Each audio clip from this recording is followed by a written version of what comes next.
সুধী বন্ধুরা কেমন আছেন সবাই? আশা করি সবাই ভালো আছেন। টেকনিক্যাল সলিউশন ভিডিও আজকে ভিডিওতে সবাইকে স্বাগতম। দেখতে পাচ্ছেন এখানে যারা ফেসবুকে মনিটাইজেশনের জন্য আবেদন করেন, মানে পে আউট সেট আপ করেন, সেক্ষেত্রে অনেকের সময় ভুলে এখানে বিজনেস আপনারা সিলেক্ট করে ফেলান।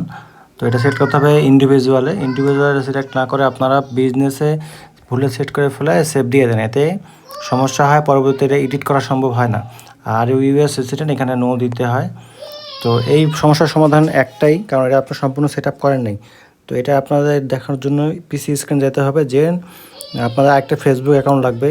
এটা যদি কোনো ফেসবুক প্রোফাইল হয় তাহলে সমস্যা, ফেসবুক পেজ হলে খুব ভালো হয়। যদি কোনো পেজের জন্য আপনারা পে আউট সেট আপ করতে চান তাহলে করতে হবে নতুন একটি ফেসবুক অ্যাকাউন্ট খুলে নিতে হবে।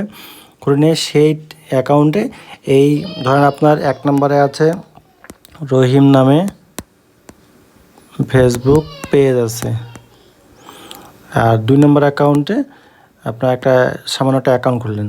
তো এই 1 নম্বর অ্যাকাউন্ট থেকে 2 নম্বর অ্যাকাউন্টে এই পেজটাকে ট্রান্সফার করে দেবেন।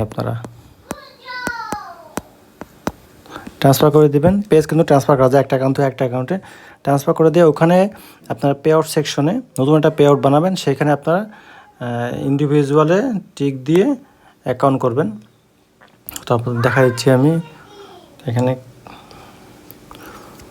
আমরা এখন ডেস্কটপ স্ক্রিনে যাব রেকর্ডিং করার জন্য।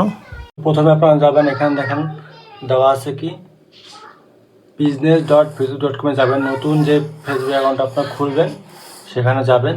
যাওয়ার পর এখানে একটা দেখা আছে যে অল টুলসে ক্লিক করবেন। আপনারা অল টুলসে ক্লিক করলে এখানে দেখা যাবে যে পে আউট সেট আপে ক্লিক করবেন। এটা লোড নিচ্ছে পেজটা।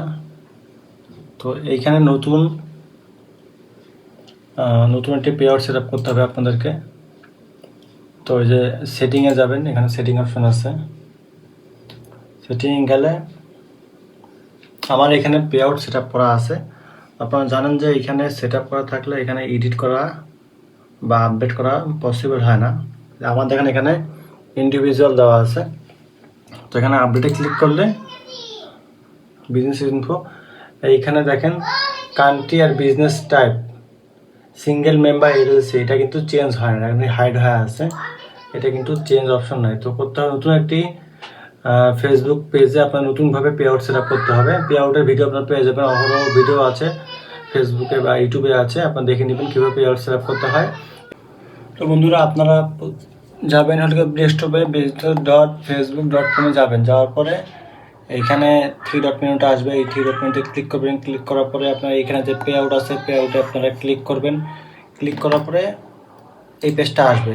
এই পেজটা আসার পর আপনারা এখানে সেটিংয়ে ক্লিক করবেন। এখানে দেখেন সেটিংয়ে ক্লিক করবেন। এই সেটিংটা আপনারা ক্লিক করবেন, যে এই সেটিংয়ে ক্লিক করার পর স্ক্রল করে নিচে নামবেন। নিচে নামে দেখবেন যে এইখানে একটা আপডেটের অপশান আছে। মাউসের মাধ্যমে ক্লিক করার চেষ্টা করতেছি। এখানে আপডেটে ক্লিক করবেন।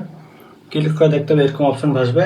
এখানে অ্যাডমিন আর একটা যে ফেসবুক অ্যাকাউন্ট যেই নামে আপনি এখানে আপনার ফ্রেন্ড করে রাখলে ফ্রেন্ডগুলো ভাসবে, বা যেই নামে আপনার ফেসবুক অ্যাকাউন্ট নতুন করেছেন, মানে আপনি পে আউট নতুনভাবে করতে হবে।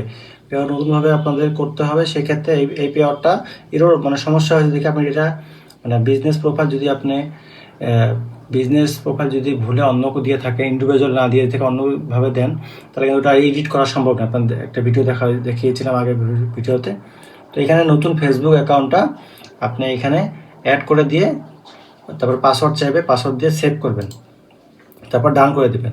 তারপরে ওই ফেসবুক অ্যাকাউন্টে আপনি লগ ইন হবেন।